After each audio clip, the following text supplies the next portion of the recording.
Are you gonna miss Virat Kohli? No. No? Oh, don't cry, are you? 16 सितंबर को विराट कोहली एक tweet करते हैं कि वो अब T20 में भारतीय टीम की कप्तानी छोड़ रहे हैं और सिर्फ वनडे और टेस्ट की कप्तानी पर फोकस करेंगे। फिर 19 सितंबर को आरसीबी के ट्विटर हैंडल से विराट कोहली की एक वीडियो ट्वीट की जाती है जिसमें विराट दुनिया को बताते हैं कि वो अगले सीजन से आरसीबी की कप्तानी छोड़ रहे हैं। उस वक्त इस वीडियो ने सबको एक झटका सा दे दिया था, लेकिन किसी ने ये नहीं सोचा था कि अगले 5 महीने में विराट के फैंस और वर्ल्ड क्रिकेट को इतने बड़े बड़े झटके मिलेंगे। और फिर 8 दिसंबर को बीसीसीआई यानी board of control for cricket in India के ट्विटर हैंडल से एक ट्वीट किया जाता है। उसमें लिखा होता है कि all India senior selection committee ने ये डिसाइड किया है कि रोहित शर्मा को T20 और ओडीआई दोनों का कप्तान बनाया गया है।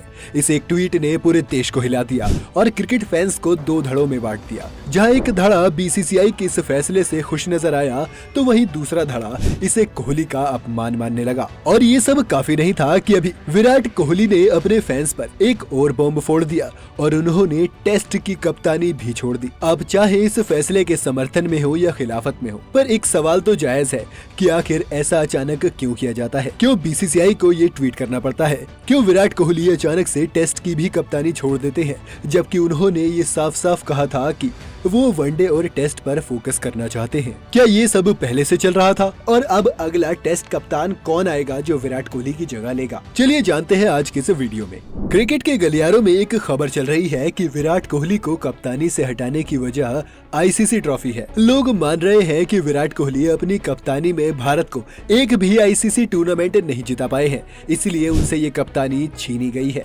अब अगर ये बात सही है तो क्या एक अच्छी कप्तानी का पैमाना सिर्फ और सिर्फ आईसीसी ट्रॉफी जीतना है? क्या वो सारे मैच, वो सारी सीरीज जो बतौर कप्तान एक खिलाड़ी खेलता है, उसे अपने देश के लिए जिता कर लाता है, वो सब बेकार है? क्योंकि विराट कोहली इसके पहले शिकार नहीं है, बल्कि आईसीसी ट्रॉफी के सूखे ने कई कप्तानों की जिंदगी को बंजर बनाया है। फिर चाहे वो विराट कोहली के ही आरसीबी टीममेट एबी डिविलियर्स हो, ग्रेम स्मिथ हो या मार्वन अटापट्टू हो, ये सब वो कुछ नाम है जिनकी कप्तानी आईसीसी की ट्रॉफी खा गई। बेशक आप देश की टीम को लीड कर रहे होते हैं तो देश आपसे उम्मीदें रखता है कि आप उसे आईसीसी ट्रॉफी जिताकर दें, पर बतौर देश और बोर्ड हमें ये नहीं भूलना चाहिए कि ये वही कप्तान है जिसने ये बेहतरीन टीम तैयार की है और उसे वर्ल्ड कप और वर्ल्ड टेस्ट चैंपियनशिप जैसे बड़े बड़े इवेंट्स में हर बार दुनिया की सबसे पसंदीदा टीम बनाया है। दोस्तों, किसी भी इवेंट में जीत या हार के लिए सिर्फ एक कप्तान को जिम्मेदार ठहराना ठीक है,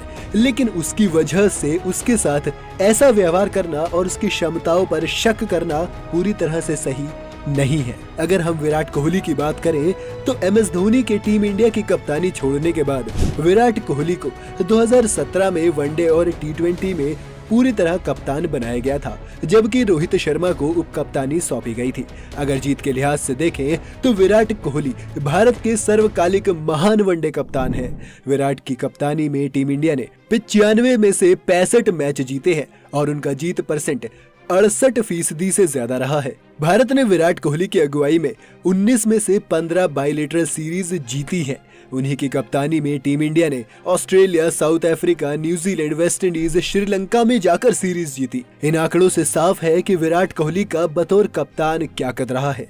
यही नहीं, विराट कोहली ने बतौर कप्तान शानदार बल्लेबाजी भी की है। उन्होंने 72.65 की औसत से 5449 रन बनाए, जिसमें 21 शतक और 27 अर्धशतक शामिल है। पिछले 20 सालों में अगर सभी भारतीय कप्तानों के शतक जोड़ दें तो उसका आंकड़ा भी सिर्फ और सिर्फ 19 है। इससे साफ है कि विराट कोहली ने बतौर कप्तान अपनी अलग छाप छोड़ी है, जिससे शायद कोई भी इनकार नहीं कर पाएगा। वहीं अगर टेस्ट क्रिकेट की बात करें तो विराट कोहली ने 68 मैचों में भारत की कमान संभाली है, जिसमें से 40 मुकाबले देश को जिताए हैं। यह आंकड़ा न सिर्फ किसी भी भारतीय कप्तान से बेहतर है, बल्कि इतना विनिंग परसेंटेज एशिया में किसी भी कप्तान का नहीं है और इसी के साथ वो दुनिया के चौथे सबसे सफल कप्तान रहे हैं। विराट कोहली की ही कप्तानी में टीम इंडिया ने घर में 11 टेस्ट सीरीज खेली है, जिसमें सभी 11 की 11 सीरीज भारत ने अपने नाम की है। ये भारतीय टीम विराट कोहली की ही बनाई हुई है, जो अपने रिजर्व में रखे हुए खिलाड़ियों को भी खिलाकर फुल स्ट्रेंथ ऑस्ट्रेलिया जैसी टीम को ऑस्ट्रेलिया में हरा कर सीरीज जीत लेती है। ये वही विराट कोहली हैं जिन्होंने आज भारतीयों को ऐसा बना दिया है कि हम दुनिया के अलग अलग देशों में जाकर उनकी आंखों में आंख डालकर उन्हें उन्हीं के घर में हराते हैं। उन्होंने कप्तान के तौर पर 113 पारियों में 54.80 के एवरेज से 5,864 रन बनाए हैं। कोहली के बल्ले से टेस्ट कप्तान के तौर पर 20 शतक और 18 अर्धशतक निकले हैं। साथ ही उन्होंने बल्लेबाजी करते हुए 7 दोहरे शतक भी बनाए हैं और वो ऐसा करने वाले दुनिया के अकेले कप्तान हैं। वहीं अगर आईसीसी ट्रॉफी की वजह से कई कप्तानियों के बारे में बात करें तो सबसे पहला नाम एबी डिविलियर्स का आता है। उन्होंने साउथ अफ्रीका की कप्तानी 103 वनडे मैच में की है, जिसमें से 59 साउथ अफ्रीका ने जीते हैं और 39 हारे। इस तरह से उनका परसेंटेज भी 60% से ज्यादा रहा है, पर उनके साथ भी वही हुआ। और आखिर में बात करते हैं श्रीलंका के उस महान कप्तान की जिसे शायद ही आप जानते होंगे। ये थे मारवन अट्टापट्टू, जिन्होंने लंका की टीम को 63 ओडीआई में लीड किया था और उसमें से 35 में जीत दिलवाई थी। इस तरह से उनका जीत प्रतिशत 55% से ज्यादा रहा है।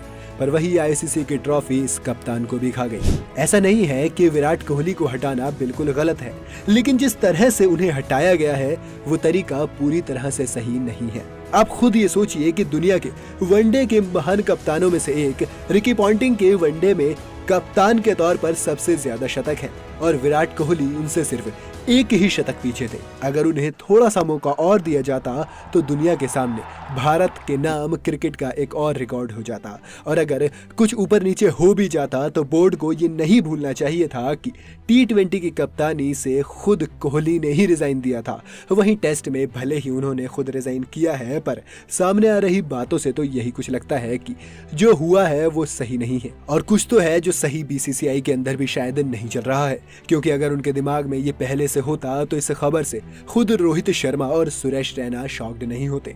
और जब बीसीसीआई ने उन्हें फेयरवेल मैच ऑफर किया तो वो मना भी क्यों ही करते, क्योंकि भारत का सबसे सफल कप्तान एटलीस्ट इतना तो डिजर्व करता है। अब एक और सवाल बच गया है कि अगला कप्तान कौन होगा। अब इस पर दो तरीके से बात हो सकती है।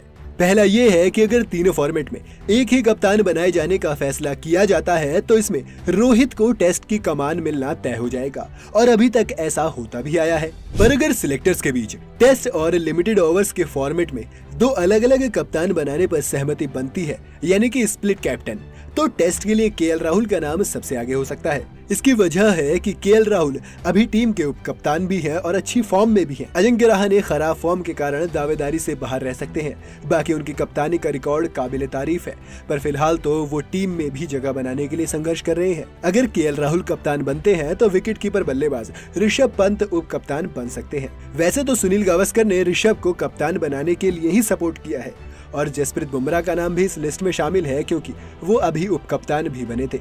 बहरहाल ये डिपेंड करता है सिलेक्टर्स पर।